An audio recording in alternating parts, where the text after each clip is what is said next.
Jim Hoover, see if I can get it right tonight, Mayor Williams, members of the council. I'm excited by this new format where the councilors get to question the people giving public comment, and the people giving public comment get to ask questions and respond back, so I'll take advantage of that tonight since that's a new format. I was perplexed this week because I had two people approach me and ask me what the new requirements were for VRDs. And so I went back and I listened to the last two city council meetings, and it seems to me that we have three standards. We have, if you have a number written on an application, which is the estimated number of days, you're being allowed to keep the estimated number of days for some inexplicable reason. You have people who are signing up for new applications, which are limited to 90 days. That was very clearly stated. And then we have this third ambiguous category, which the city manager answered a number of times. If you have a VRD that doesn't have a number of days listed on it, and you are reapplying for a new VRD or renewing it, you're to the existing or the present standard. So by my count, that's three different ways we're doing VRDs. Two are very clearly stated. If you have a number, you get to keep that number for now. If you're applying for a new one, you're limited to 90 days. But nobody really wants to say if that third one is the 90 days or an unlimited number of days, the number of days you want to use it. And I think that's disingenuous. I think that's cutting corners. I think that's trying to talk around a subject. I think that's the same situation that the previous speaker's talking about, where people are saying, come on, we're asking a really straight answer. And you guys may not like the fact that there's not an easy answer, or, as our city manager said, we're not allowed just to change the rules because we've decided we want to change the rules.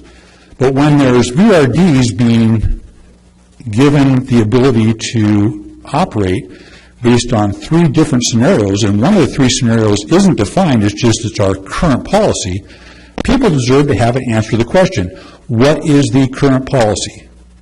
What do those people, a majority, maybe 400 of them, fall into? I think it's a very straightforward question. I think that people deserve a straightforward answer.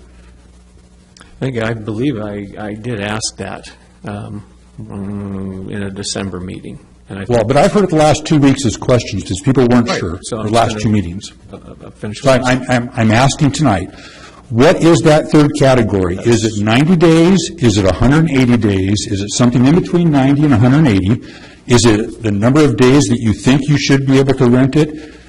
What is that third category that was talked around several times that we don't know what it is? So I'm going to summarize what I thought the answer was, and you correct me if I'm wrong, Mr. Chandler, was because I asked, since people are reapplying, it's considered a new application, and then would they be held to the same standard as any new applicant? So anyone who does not have a number would be 90 days. Is that correct in what I understood? No. That is not. Then what are the number of days a person who's reapplying that doesn't have a number can rent their house for? That's what people want to know. It's a straightforward question. If it's not 90 days, what is it? Mr. Mayor, if I could answer that. Okay. We are continuing to operate as we have been operating, first. Second, this is why the City Council is working on a new ordinance, for this very reason. And that's the answer. But how are we currently operating? What's the dates that those people are currently operating under? Is it 90 days, 180 days, or any number of days they want? What are we currently operating under? I've had two people ask me that. Mr. Mayor, I think we've explained it about as well as we can explain it, except to simply add, this is why you've been working so hard on creating a new ordinance. But I think we've explained it about as well as we can explain it. So the consequences is that people are having to decide whether or not they're going to cancel reservations for the winter months because, as Mr. Chandler says, there's no way of knowing what they're allowed to do. We've said it's not 90, but we're not saying how many it is. What is the number? Okay, just a second, Jim. Mr. Ward. First of all, no one's having to cancel any reservations. No, not because you're making them, and you made that really clear. Jim, if we're going to have this, let him finish, please. So clearly the intent here is we have a deep consideration for people that have vacation rental dwellings, and we've responded that way to out of fairness, to try to, ma'am? Go ahead. So we've responded that way, and to help people feel non-threatened. If they rented last year, they can rent this year. And that's about as good as you can get it. No one's coming after anyone unless they're... So how much can they rent this year, Mr. Ward? Okay, I can tell you that. Go ahead. It's Your Honor, accessory use, and there's no fixed number, legally defined number, so each one... As long as these people can hang their hats on it, there's no legally defined number, and there's no fixed number, then I can take that back to my clients, and the people watching on TV can go with that. Mr. Appicello? Just a second. Sir, I got this. Mr. Appicello? Your Honor, there is a process for land use enforcement which involves either a revocation hearing before the Planning Commission or a notice of violation from the Planning Director. That is how the accessory use limit, a discretionary land use standard, is enforced. There is no current objective number. Now, if you did have a number on your land use application and you're renting more than the number you wrote on your land use application, you're pretty much waving a red flag that you're violating the accessory use limit. So then if a person has a pre-existing... Please wait, one second. Were you finished?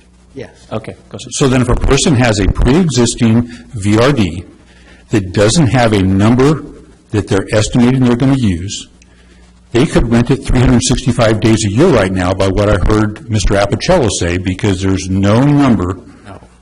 No. The question And what's for the the number? the question for the Planning Commission would be, should this land use approval and license for the vacation rental be revoked because they rented 296 days in the calendar year? That 296 days incidental and subordinate to the main use? That's the discretionary land use decision the Planning Commission would make in a revocation hearing. So what I'm hearing then is that rent your house, and you might end up in a revocation hearing because we're not going to tell you how many days you can rent your house for if you fall into this category if it's not a new application and you don't have a number of days. So you have to take a chance. And that's what I'm speaking to Mr. Ward's comment. I understand the city hasn't told anybody that they need to make cancellations. Mayor? But since there's no number of days that a person can know that they're allowed to rent their VRD, then they're in the Mr. Appicello category of rent it, but we may determine by accessory use that you violated it, but we're not going to tell you what it takes not to violate it. I think the people of Lincoln City deserve a straight answer. We're way beyond the 5 minutes allowed. And I understand, Mr. Sprague, you don't want to talk discussion. about it. I think it's time to close it off. All right. Number one, that's my job. I'll take care of that That's part. why I was suggesting you do your job. Thank you so much. Well, Mr. Sprague, I will. Thank you very much. Do it. Mr. Sprague, I don't need the comments from you about this, all right? Thank you so much. Thank you very much. Mr. Hoover, your time is up. Thank you very much.